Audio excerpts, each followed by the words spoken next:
Throne by Mike Jung. Attacking Anika Sensei during Aikido instruction is awesome because she does throws better than anyone. I mean, obviously, she's the teacher. That's why we call her Sensei. I wasn't the only one hoping to attack. Martha B was bouncing in place so hard that I could feel the floor vibrating. I can't always tell what people next to me are doing, but when Martha's in Energizer Bunny mode, it's hard not to tell. Martha, please sit in a good sisa, Anika Sensei said. Sisa is how we sit in Aikido.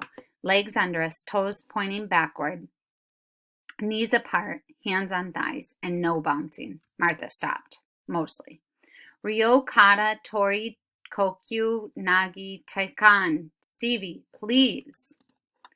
Yeah, I slapped my hands and forehead down in a bow, jumped up, and ran across the cushioned blue mats until I was facing Sensei from 10 feet away.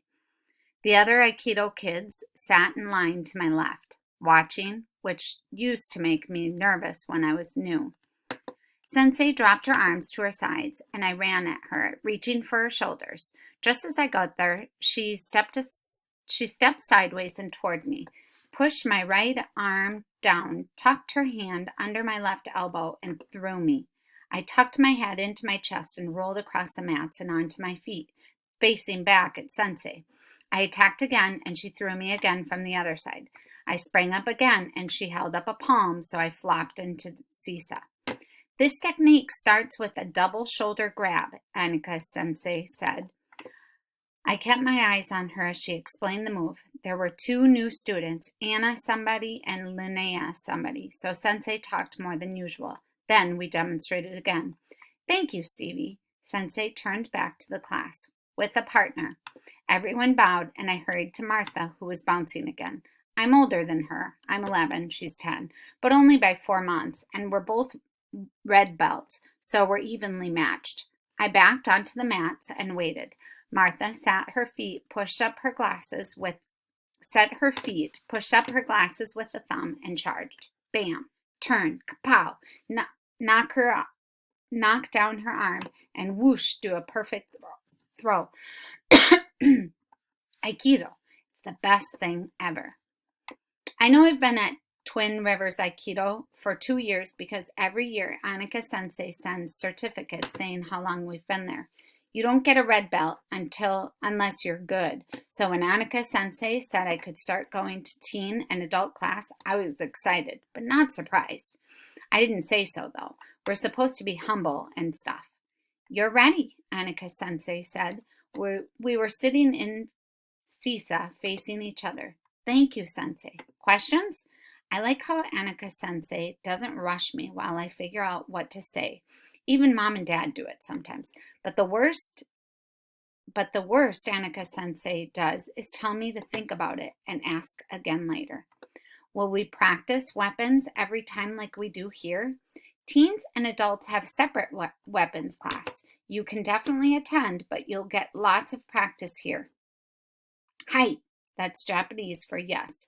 It's also kind of like saying, ay, ay, ay, Captain, to your sensei. Or, ay, ay, Captain, to your sensei. Anything else? Do you go to the teen and adult classes?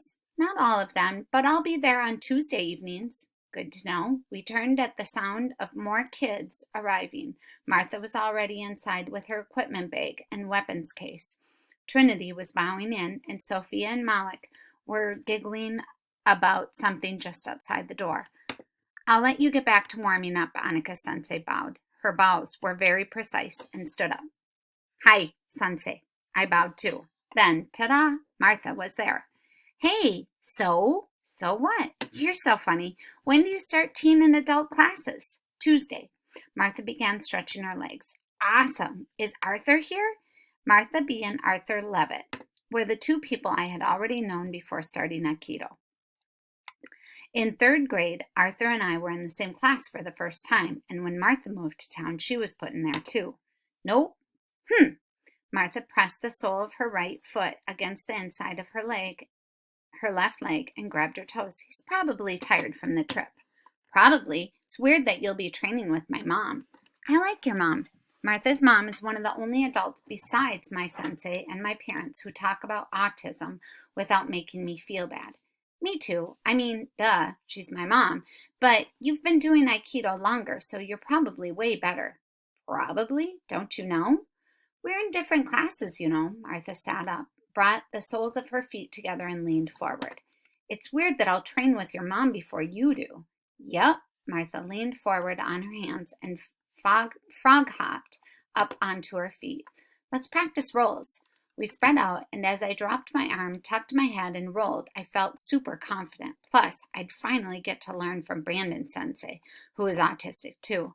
Autistic me learning from an autistic teacher was the whole reason Mom had suggested Twin Rivers Aikido in the first place. How hard could teen and adult classes be? Newsflash. Teen and adult class was so hard. I knew the tall black belt facing me was named Christoph. I'd seen him at the dojo community dinners, but I hadn't trained with him before. We first did a technique where you pivot, raise your arms, and do a throw that's basically a mutant elbow strike. I'd done it literally hundreds of times. Easy peasy, right? Wrong. Christoph's arm fell from the sky like a sawed-off tree. Instead of doing a side fall, whirling my legs and getting up, I buckled like an accordion, got my feet crossed, and toppled onto my back. I staggered as I got back up. Why was Christoph smiling? I've practiced telling what it means when people do specific things with their faces, and I'm good at it, but I couldn't tell you why he was smiling. Maybe I was too distracted by his super bristly beard. When it was my turn to throw Christoph, I kept stopping and starting over. I was used to people the size of Sophia, who was taller than me, but not ridiculously taller. Christoph was like a skyscraper, though. Bringing my arm down at his head was impossible. Annika Sensei was there, but she wasn't teaching, and Brandon Sensei didn't explain stuff as much as she did.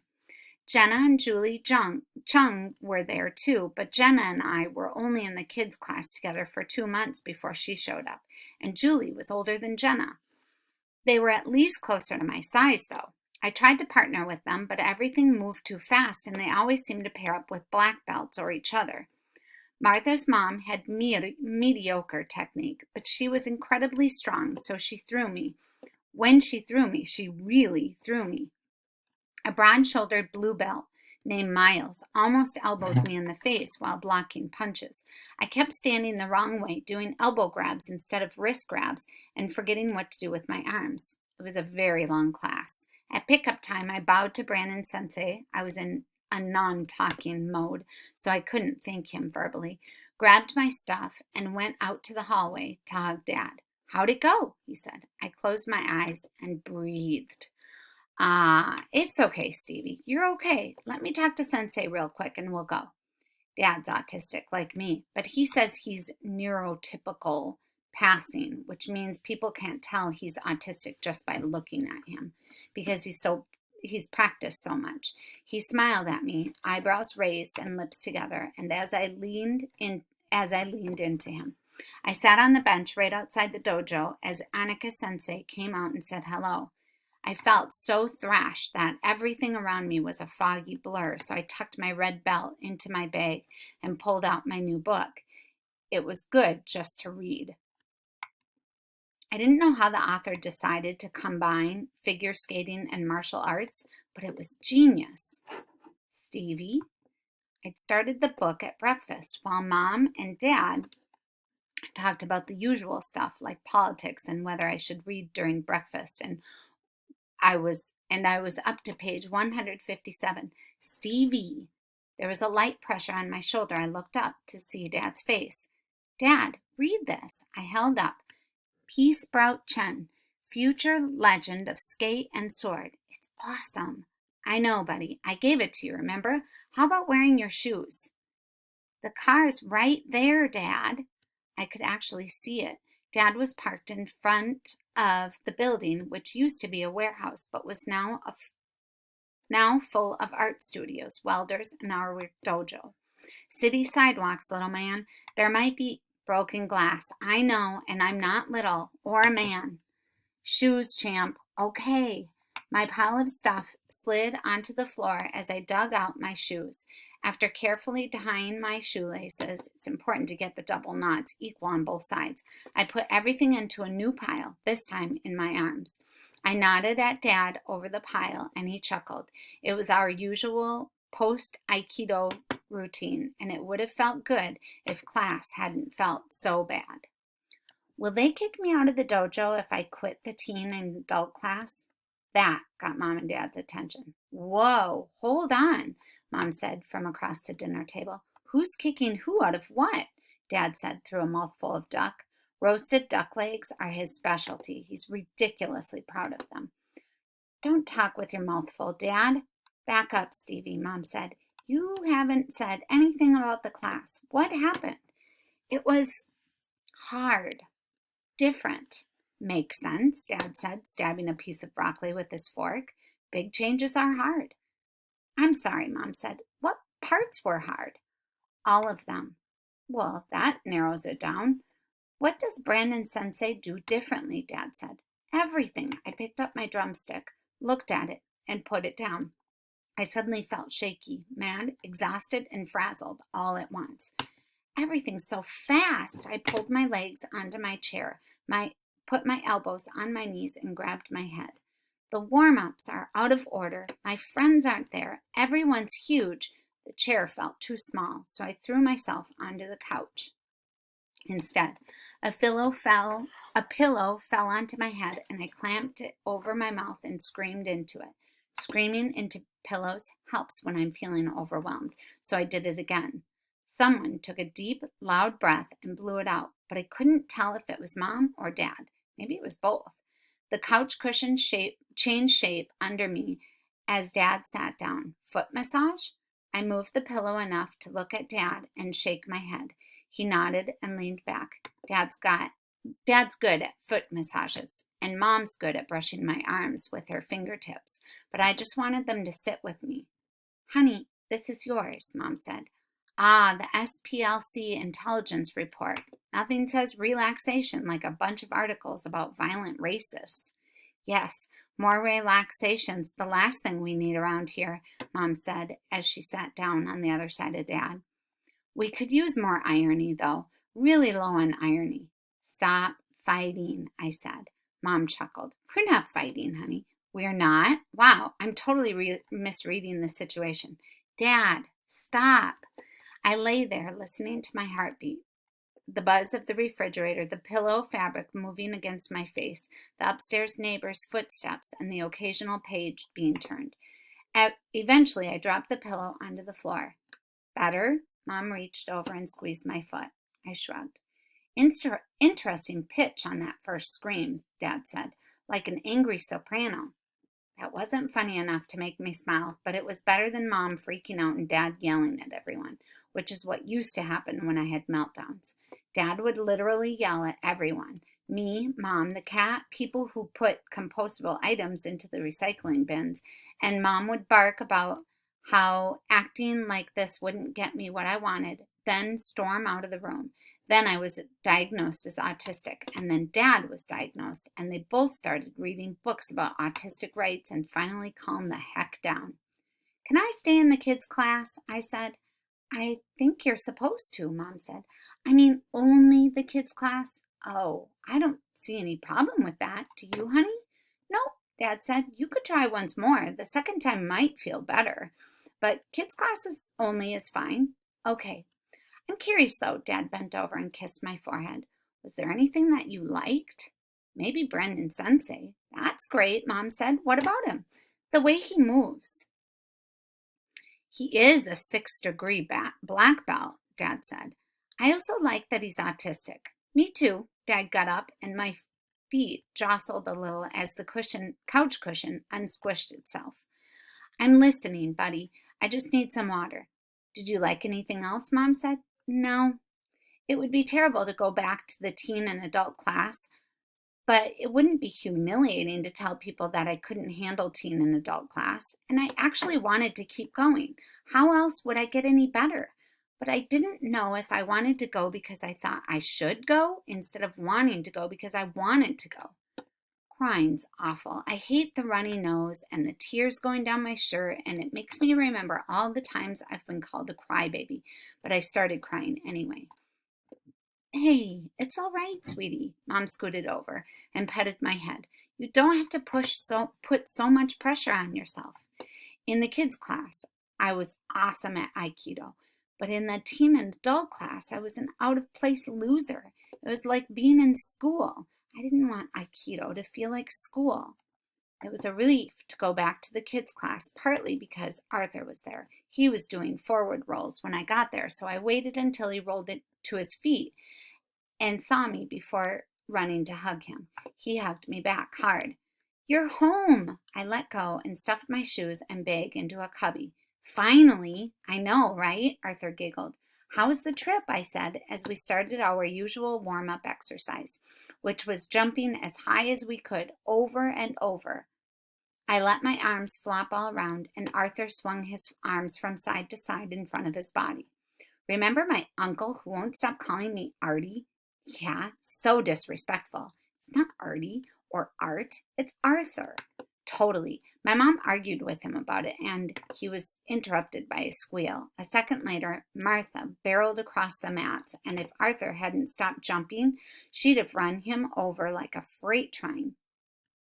They hugged instead. You guys can't start jumpy warm-ups without me, Martha pretended to punch her shoulders. Yes, ma'am, I saluted. Private Stephen Chang reporting for duty. Private Arthur Levitt reporting for duty. Admirably. Arthur started jumping again, and Martha immediately started too. It took me a moment to figure out what was happening, so I waited for their second jump to join in. Martha likes to stretch her arms way over her head and at the top of each jump. We laughed through 7 or 8 jumps, then threw ourselves onto the mats to stretch. Annika Sensei came out of the women's and girls' changing room and smiled at us.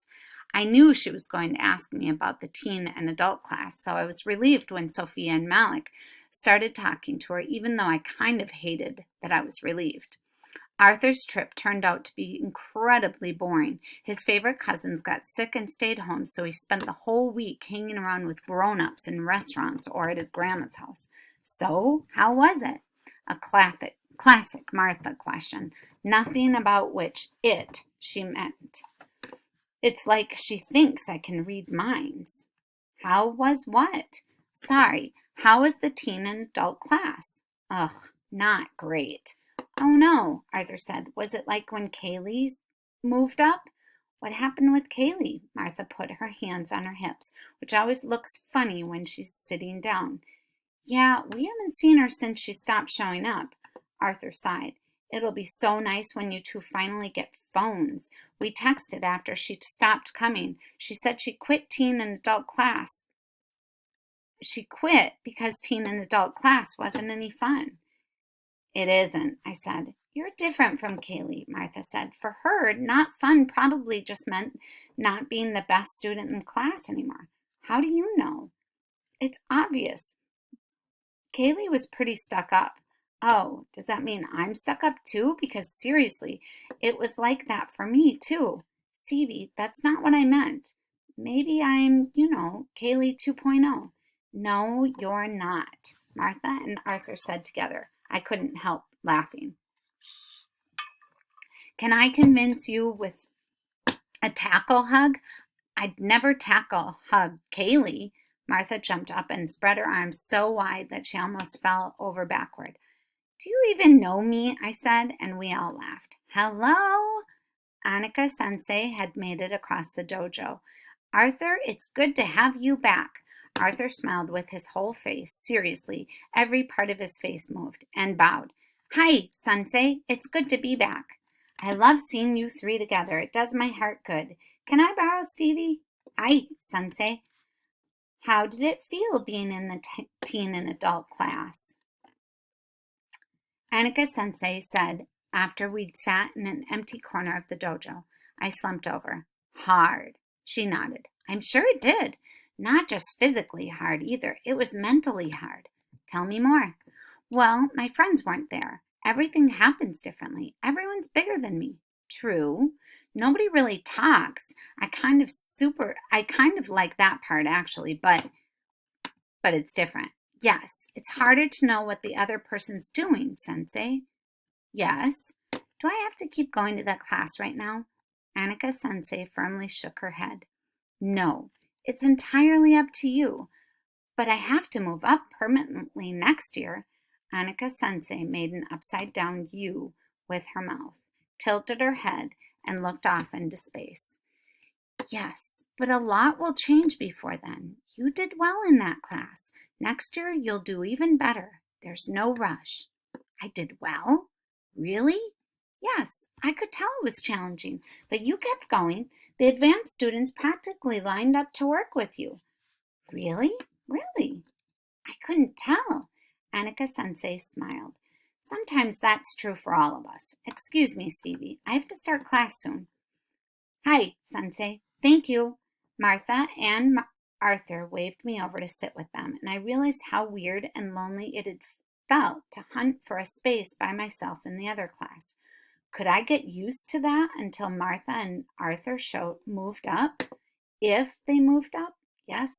No? Maybe? I didn't know. Sometimes figuring out what you really want to do is super hard. One problem with so-called progressive parents, besides the fact that they call themselves progressive, like my parents do, is they do terrible things like limit computer use to an hour per day. Martha's dads do it, too.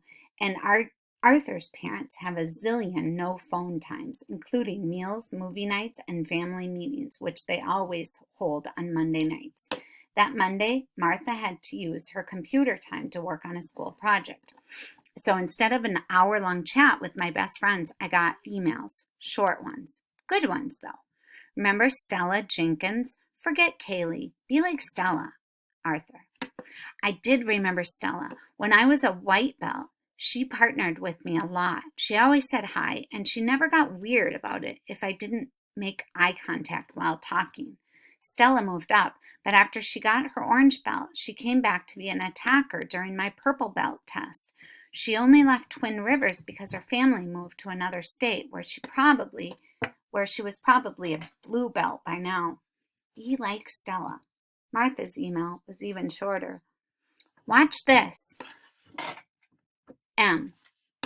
The link went to a video on a public TV website with the screen cap of Brandon Sensei throwing Kristoff, but with different hair and a blue belt. The video's title was Life on the Spectrum, Aikido. Brandon Sensei had been on TV. I clicked play and the image dissolved into a shot of Brandon Sensei walking away from the camera as students trained around him. He gently raised and lowered his arms like he was holding a bokken, and violins thrummed in the background as he talked. Like many autistic people, I was bullied as a child. I started learning Aikido because I decided to make it stop. Next, he got attacked by everyone in the dojo, but calmly threw students in every direction, no matter how fast they came at him. There was Kristoff again, and Miles, and Annika Sensei with a brown belt. But that's not why I stayed. I stayed because Aikido is beautiful. Next, he threw a black belt I didn't know. His arms made flowing circles as he threw her, and her whole body spiraled in midair as she rolled. It looked like dancing, not fighting. Being in the world is a high-intensity experience for me. There's far too much stimulus to process at once. For me, too. I have auditory hypersensitivity, so I hear everything.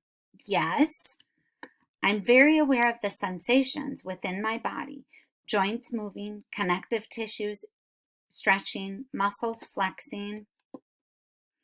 In exertion, I often feel like waves of vibration or electricity are moving through me.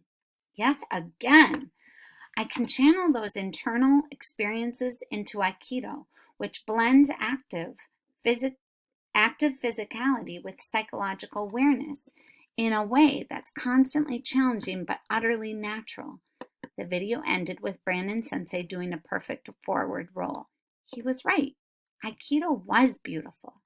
I'd been so nervous at my first class that Annika sensei had said hello to and me and dad and hadn't cared that neither of us really looked her in the eye. She showed us how to do forward rolls, and it looked so cool with her arms in a big curve and her head tucked in as she rolled. Everything was really hard at first, but everything also made sense. At school, I have to do math problems that the teacher's way, even if there's a much easier way that works just as well, which makes no sense at all. But at the dojo, we're always taught to do Aikido in a way that works and feels good. It was pretty obvious that Annika sensei and the other black belts really liked doing Aikido together, even though they all did it kind of differently from each other. Maybe that was why Aikido was great. Doing Aikido felt awesome, partly because you have to do Aikido with other people. Mom and Dad say stuff to me like, "We love you, beautiful boy," at random moments, and saying "I love you, beautiful Aikido" would be the weirdest, most awkward thing a person could say in life, but it was kind of how I felt anyway. I did love Aikido. It was beautiful, and Brandon Sensei felt the same way about it as I did. I watched the video again and again and again and again. "You're sure about this?" "No, there's no pressure, you know." "I know." "Nervous?" "Dad, of course." Dad laughed. "I admire your honesty. Mom says honesty is the best policy for ripping psychic band-aids off." "I admire her honesty too." "Okay, big boy, I'll be right down the street. Can I hug you?" "Yes." We got out of the car and hugged. "I'm so proud of you." "Thanks, Dad." "I love you." "I love you too." As Dad drove off, I walked slowly into the warehouse. The dojo's regular door and big sliding door were both open, and I could see a slice of sunlight, white walls, and blue mats. There was a flash of movement as someone walked by, which was enough to trigger my overwhelmed thing, where the whole world looks hazy and farther away than it really is. Breathe. I breathed deep into my belly, lowered my shoulders, and lifted my head. Brandon Sensei waved from the middle of the room as I entered. Nobody else was there yet. "Stevie, hello." "Hello, Sensei." I bowed onto the mat and walked over to him. "Sensei, can I ask a question?" "Of course." "Do you ever get mad at yourself for not being as good at Aikido as you want to be?" He nodded. "I wouldn't say mad, but I've often felt frustrated in that way, yes." I looked up at the skylights. There was a fan in the ceiling right below each skylight. Watching the fans turn helped me feel calm. "I like your autism and Aikido video." "Thank you." "Do you mean the Life on the Spectrum video?" "Yes, and I agree." About Aikido being beautiful." "I'm so glad." I heard voices approach the doors behind me, then come inside. "Ready to train?" "Hi, Sensei." Brandon Sensei nodded, and I turned, set my feet, and launched into a perfect forward roll. Aikido. It's still the best thing ever.